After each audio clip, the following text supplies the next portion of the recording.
Assalamualaikum warahmatullahi wabarakatuh. Selamat datang di mata kuliah Sistem Terdistribusi.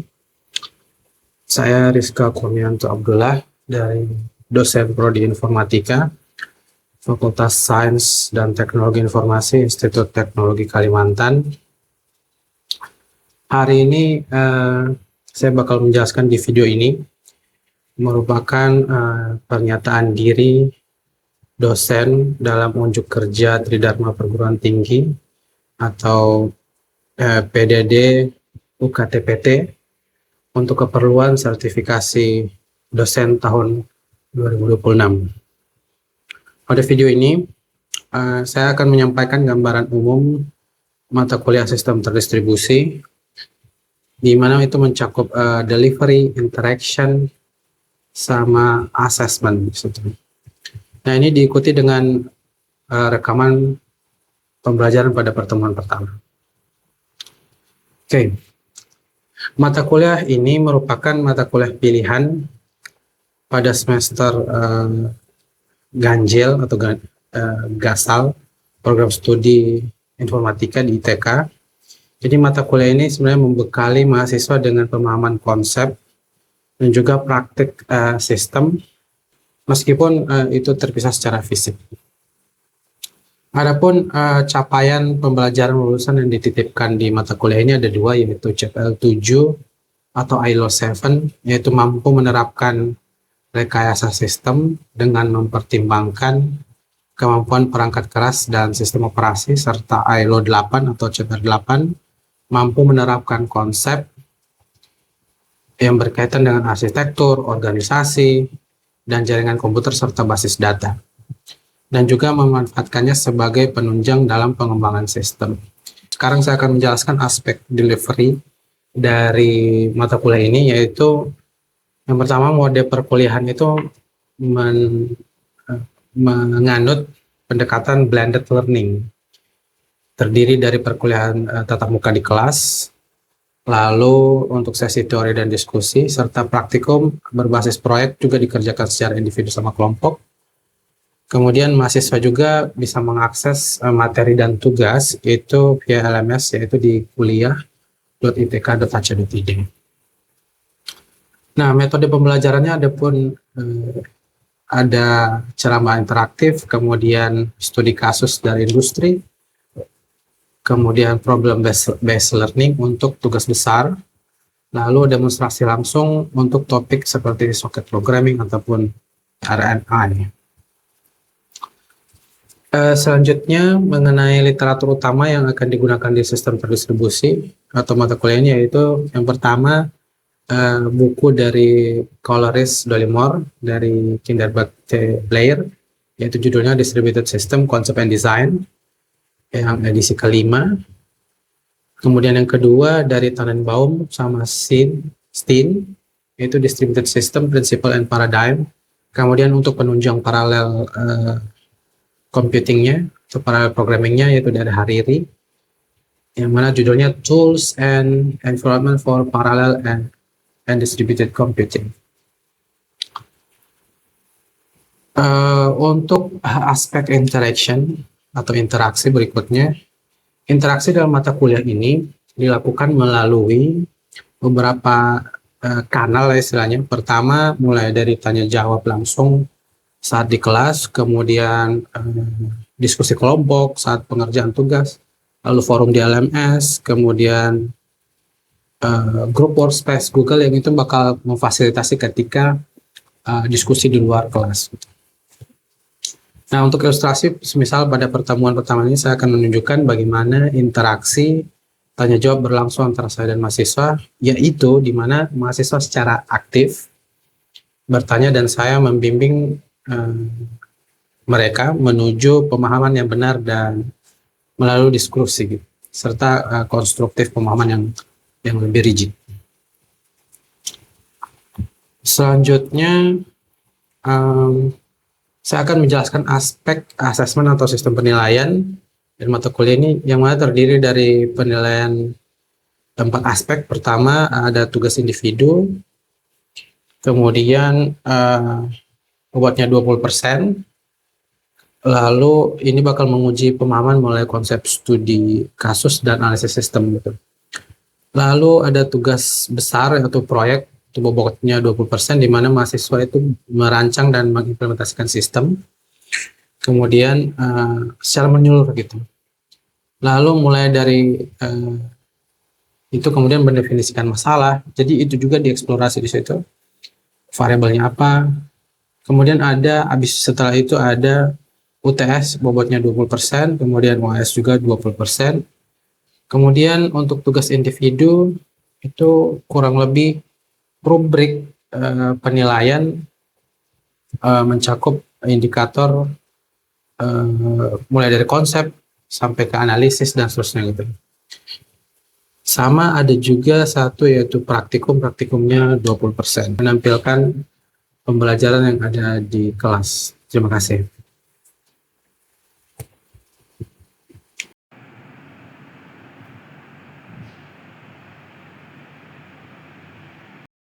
Bismillahirrahmanirrahim. Assalamualaikum warahmatullahi wabarakatuh. Waalaikumsalam warahmatullahi Selamat wabarakatuh. pagi semuanya. Hari ini kita akan kuliah tentang di mata kuliah sistem paralel dan terdistribusi. Mungkin sebelum kita mulai lebih lanjut, kita berdoa dulu untuk memulai mata kuliah. Semoga diberi kemudahan. Bismillahirrahmanirrahim. Rabbi shrah li sadri wa yassir amri wahlul 'uqdatam. Ya, berdoa selesai. Oke. Karena ini mungkin pertemuan pertama teman-teman sekalian, jadi kemungkinan kita bahas dulu tentang, jadi pertemuan satu tentang pengantar sistem paralel dan terdistribusi.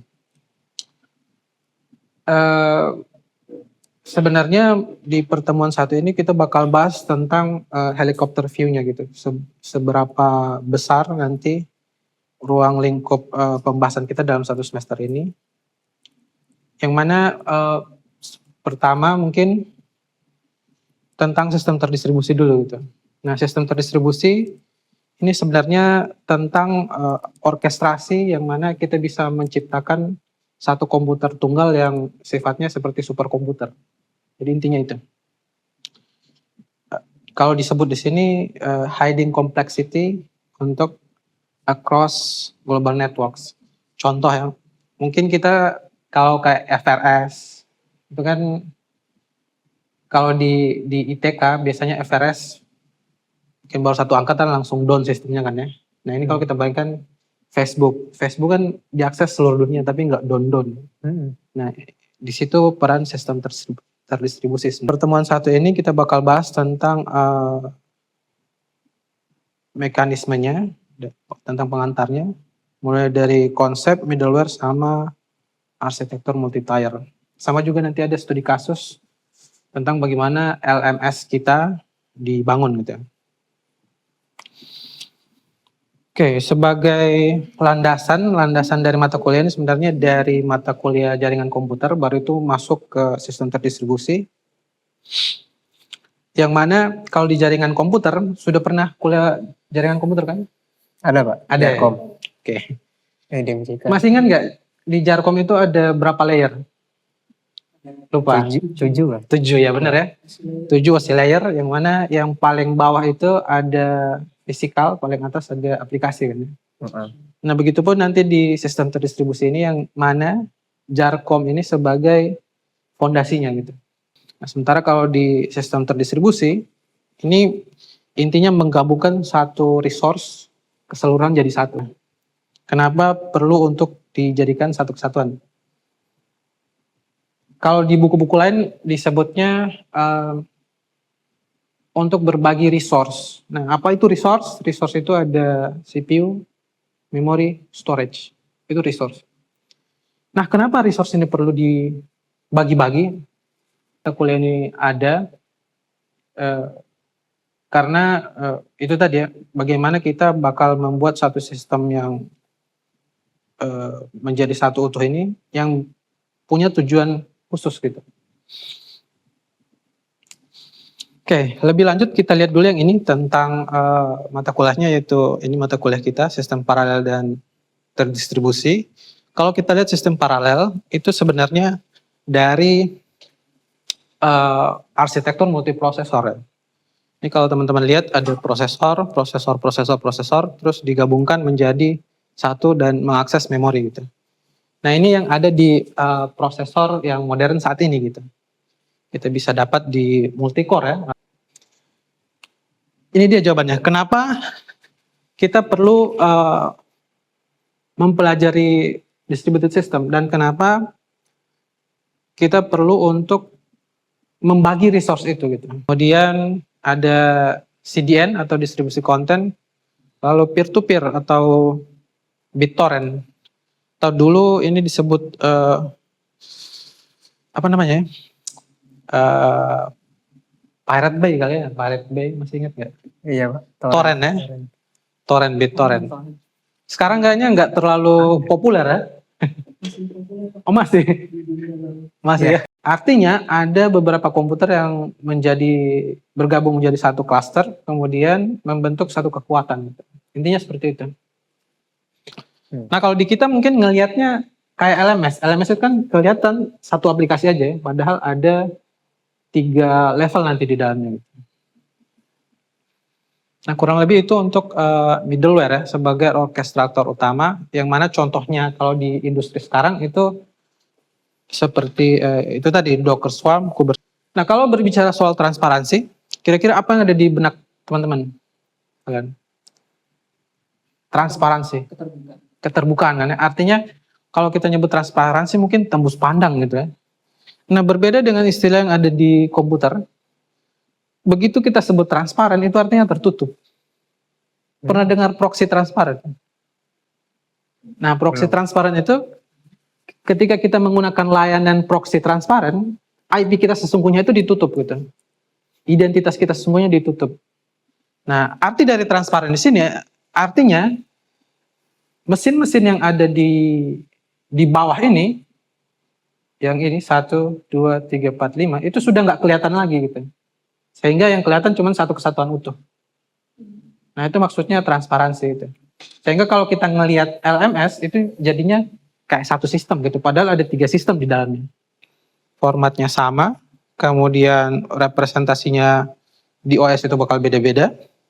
Kita samakan nanti di sini. Kemudian lokasinya dianggap sesuai dengan user yang ada. Misalnya gini, kalau kita buka google.com bakal diservis dari Singapura kebanyakan. Kalau kita pindah ke Belanda mungkin bakal diservis dari server yang terdekat gitu. Nah ini maksudnya lokasinya bakal menyesuaikan gitu.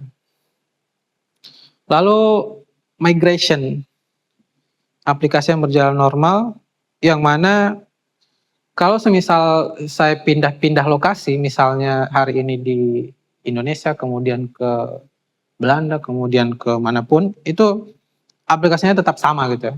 Jadi kecepatannya pun tetap sama gitu. Jadi nggak terhalang oleh lokasi.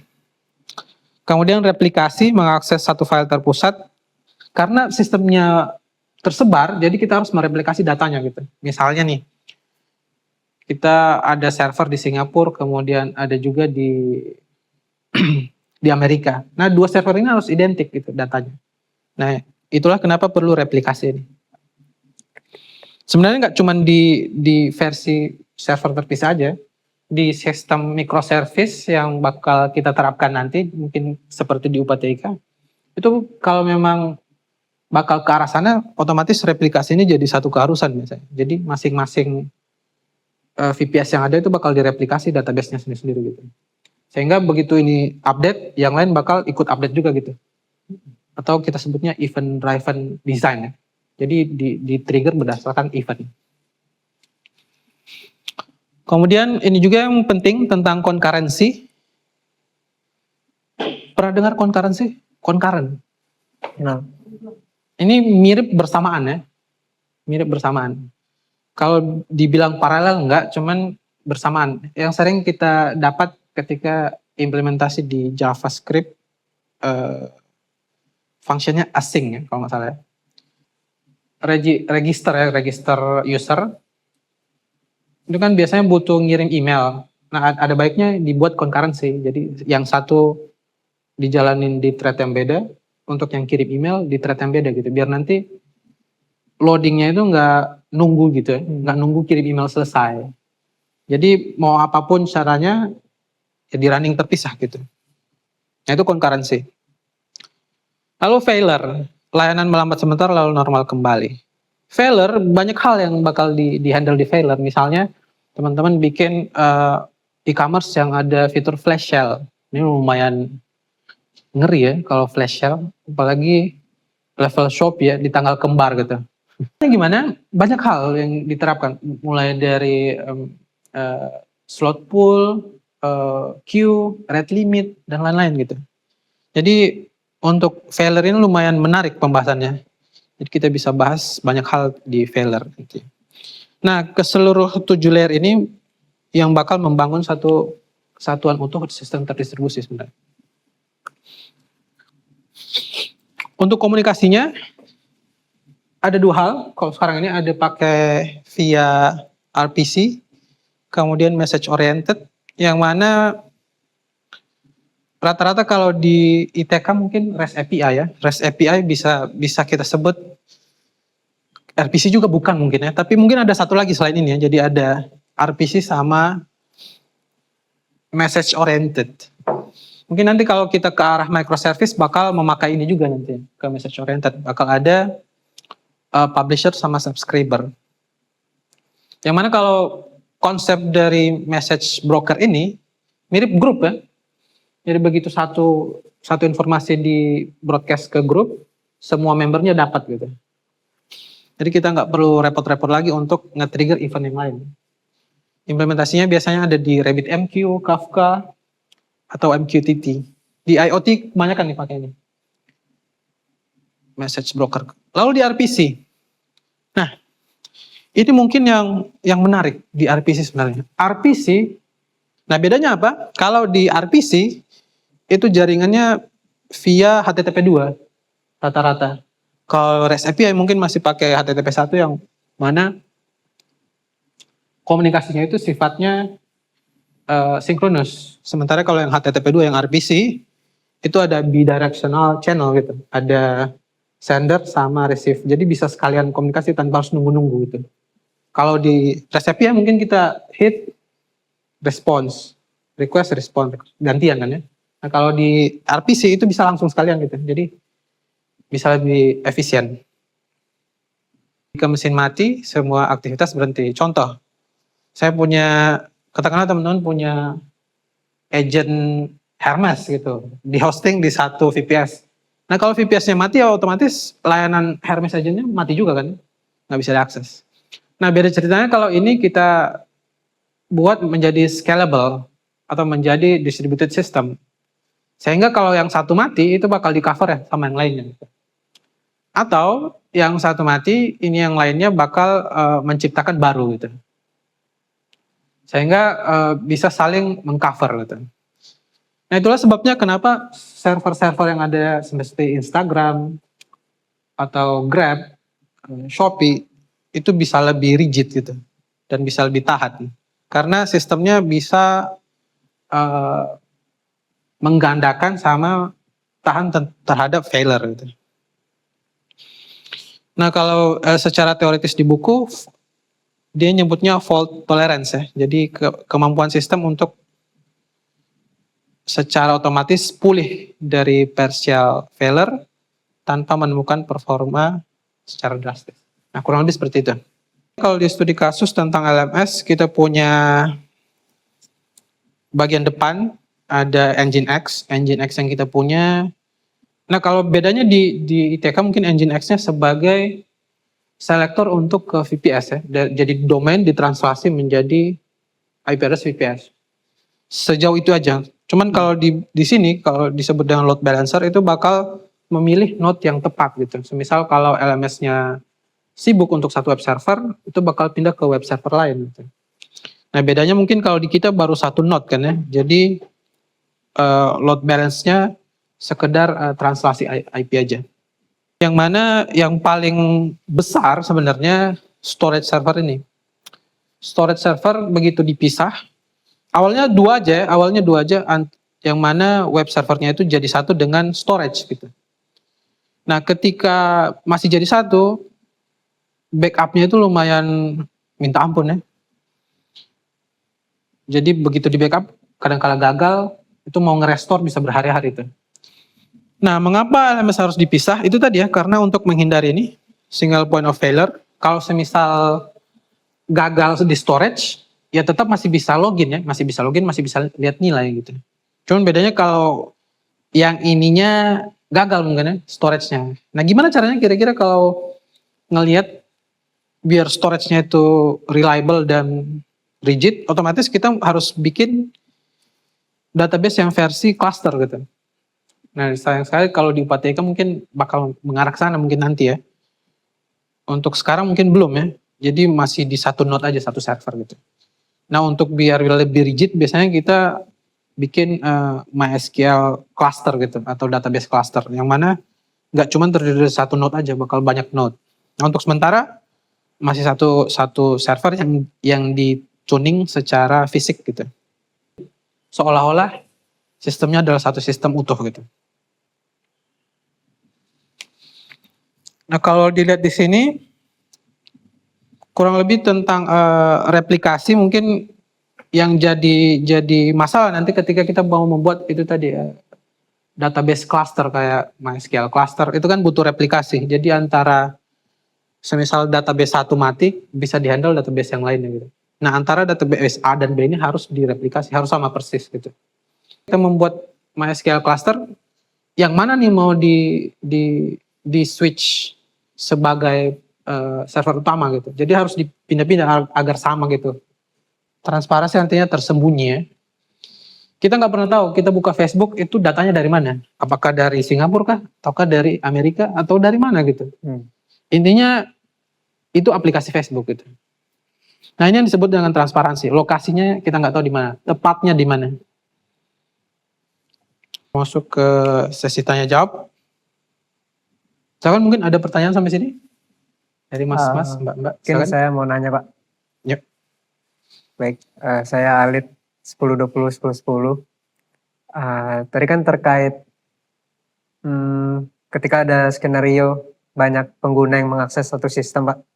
Semisal ada ribuan atau puluhan ribu gitu Pak ya. Itu kan ada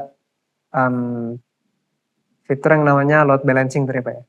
Yang mana sistemnya bisa mengatur distribusi pembagian web servernya agar bisa seimbang gitu Pak ngeloadnya.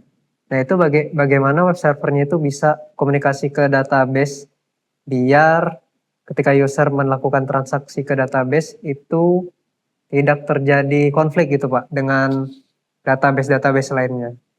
Itu mungkin pertanyaan saya Pak. Oke, Mas Alit. Oke, terima kasih pertanyaannya. Bagus banget pertanyaannya. Di awal-awal memang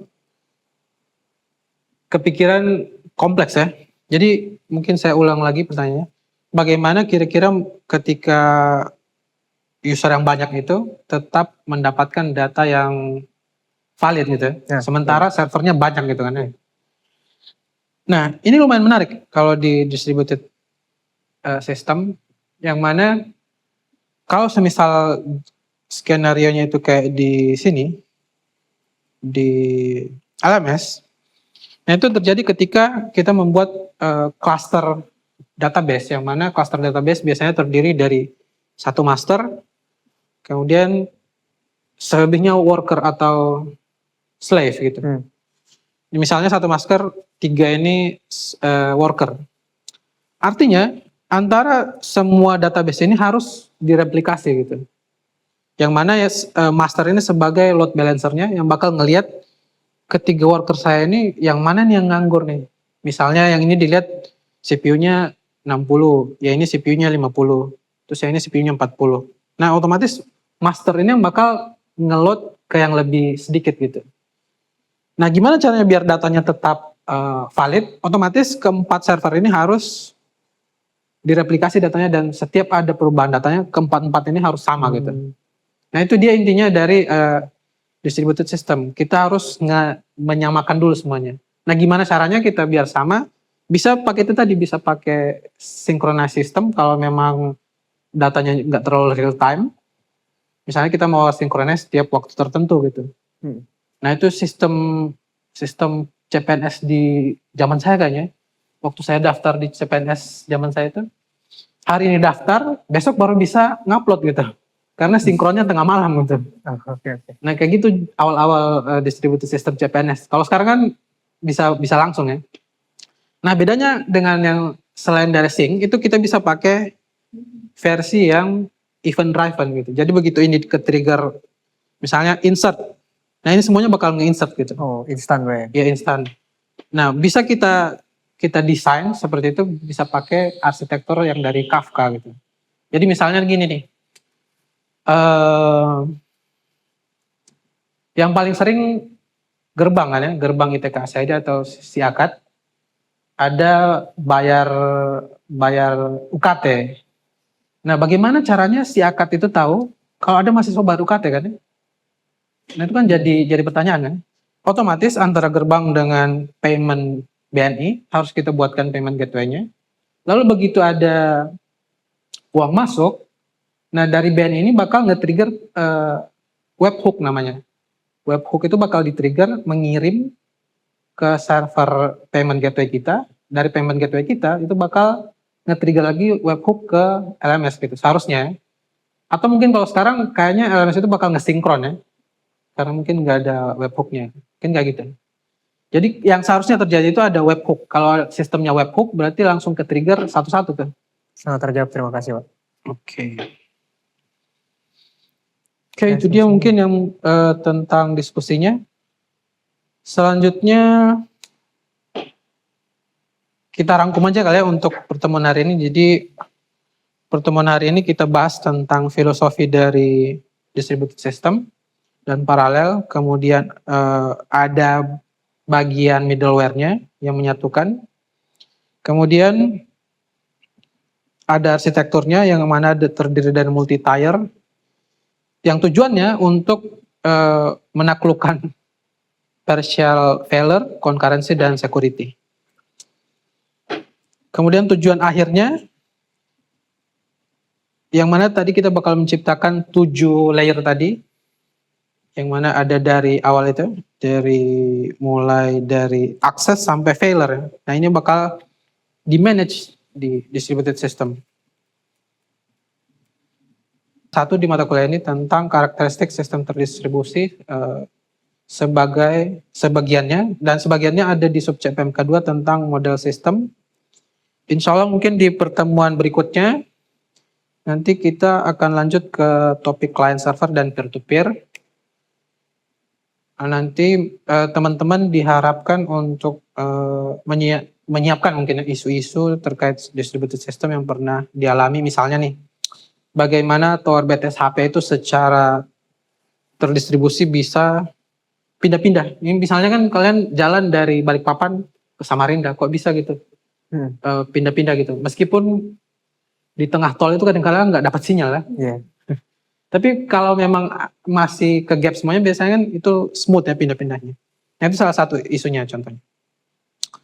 Kemudian teman-teman juga dapat nge-catch up materinya di kuliah.itka.ac.id sebagai LMS kita. Sebagai penutup, saya ucapkan terima kasih banyak untuk teman-teman semuanya. Mudah-mudahan bisa bermanfaat. Kemudian buat teman-teman yang ingin berkonsultasi lanjut bisa via WhatsApp group ataupun langsung kontak ke WhatsApp. Mungkin itu dulu, terima kasih banyak, mudah-mudahan bermanfaat buat teman-teman semuanya. Kita berjumpa lagi di pertemuan berikutnya. Assalamualaikum warahmatullahi wabarakatuh. Waalaikumsalam warahmatullahi wabarakatuh.